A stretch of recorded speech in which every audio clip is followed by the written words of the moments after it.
All right, let's dive into a story that honestly feels less like a true crime case and more like a ghost story told at 40,000 feet. It's this incredible tale of love, betrayal, and a disappearance that seems to completely defy the laws of physics. So let's piece together how this all went down. I mean, this is the central question, right? The one that just baffled investigators and, frankly, everyone else. How do you just, poof, vanish from a locked room 7 miles up in the sky, a pressurized cabin that should be impossible to escape from? So you've got the setup, right? It's the perfect Hollywood thriller. A luxury Boeing 737 becomes a high-altitude crime scene. The victim is a man who had everything. And the prime suspect? Well, they pull off a vanishing act that just shouldn't be possible. Okay, let's start with the crime scene itself, because it is just impossible. To really get what happened, we have to go back to the moment the investigation began, on the tarmac in Zurich. When flight EW-891 landed, with the pilot found inside that cabin, it would end his career and launch a global manhunt. What they found inside is just this wild mix of clues. On the one hand, you have pure, brutal violence. Kamal Alzarani, a billionaire, is dead. Gunshot wound to the chest. But then, you get these bizarre, almost eerily calm details. The security footage? Wiped. And the weirdest thing of all, the killer's flight attendant uniform is found folded neatly in the sink.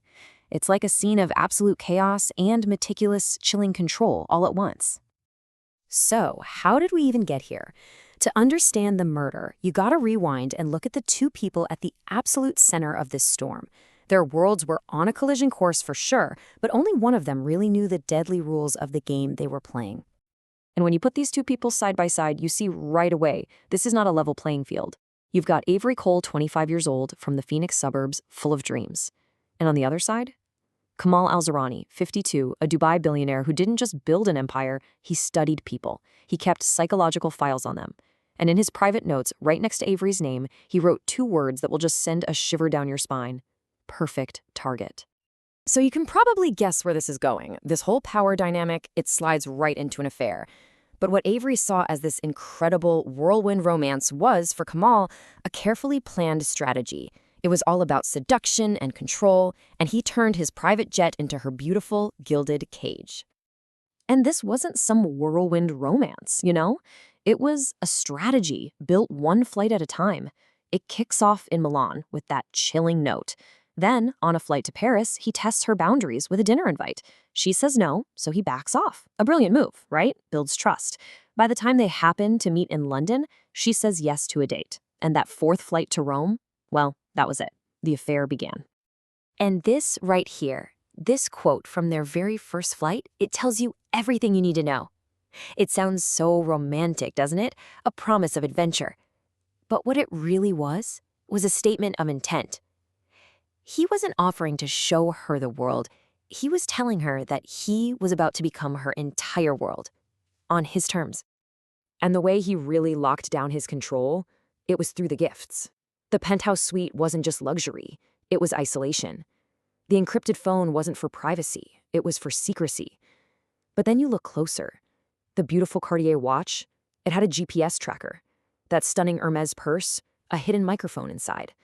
They weren't gifts of love. They were high-tech tools of surveillance. So fast forward 6 months. Avery is living this life of unbelievable luxury, but she's never been more trapped. And, you know, a fantasy like that, it can't last. The bubble finally burst, and in a moment of sheer desperation, she decided to stop being a pawn and start playing the game herself. The whole thing came to a head at his villa in Mykonos. I mean, surrounded by all this beauty, Avery lays down an ultimatum. She gives him 30 days. 30 days to choose her, to make their secret world real. It was a huge gamble, but she had to know if this thing was real. And Kamal's response? It wasn't just a no, it was cruel.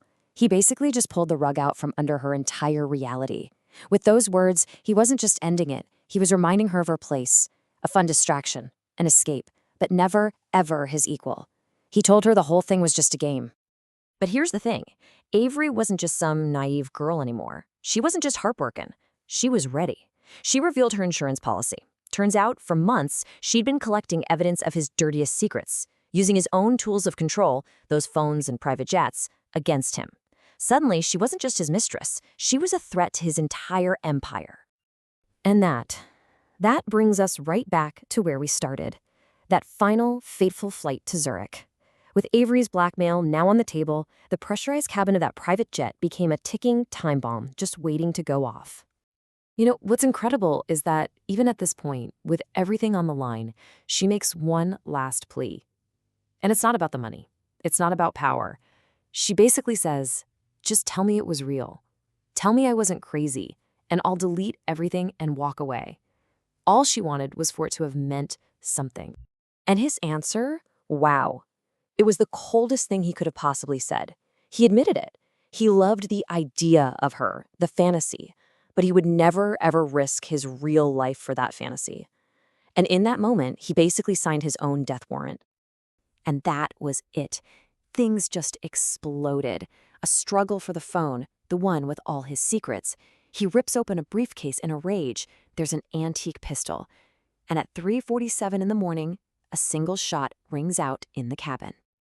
Okay, so a murder on a private jet is a huge story. But what Avery did next, this is what turns it from a crime into a modern legend. Instead of panicking, she executed a plan that, well, it just shouldn't have been possible. Her escape was just clinical.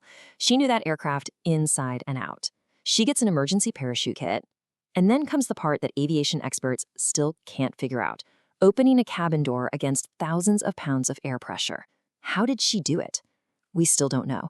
And then she just stepped out into the pitch black sky, 35,000 feet over the Swiss Alps. She was gone. And she didn't just disappear. She became a ghost. But she left behind this trail of whispers. They found her torn parachute, proving she made the jump and probably survived. A burner phone was found with an unsent message that is just chilling. The king is dead. Long live the queen.